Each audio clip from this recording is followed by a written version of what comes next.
ஜெபம் செய்வோம். அன்பின் ஆண்டவராகிய இயேசப்பா, இன்றைய நாள் இன்று இந்த நிமிடத்தில் தாழ்மையுடன் நாங்கள் வந்து நிற்கிறோம். உம்முடைய பரிசுத்த கரத்திலிருந்து வேத புத்தகத்தையும் வசனம் என்னும் சாவியையும் பெற்றுக்கொண்டுள்ளோம். ஆனால் அதை சில நேரங்களில் பயன்படுத்த மறந்து விடுகிறோம். எங்கள் வாழ்வின் பாதையில் இன்றும் பல கதவுகள் அடைக்கப்பட்டு இருக்கிறது. நாங்கள் முன்னேற முடியாமல், வழி தெரியாமல் கண்ணீரோடு நிற்கும் தருணங்களில் தேவனே, உம்முடைய வேத வார்த்தைகள் எங்களுக்கு ஒளியாய் இருக்கட்டும். அந்த சாவி எங்களுக்கு வெற்றியின் சாவியாக மாறட்டும்.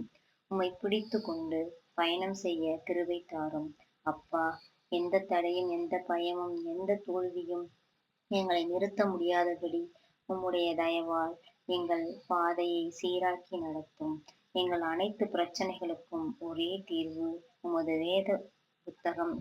இன்று முதல் தினமும் அதை வாசித்து, உம்மிடத்தில் ஜெபித்து, துதித்து, எங்கள் வாழ்வில் மேன்மை அடையப் போகிறோம். எங்கள் முன் புதிய கதவுகளை திறக்கும் ஜீவனுள்ள தேவன் நீர் எங்களோடு இருப்பதால் அனைத்தும் இனி எங்களுக்கு வெற்றியே.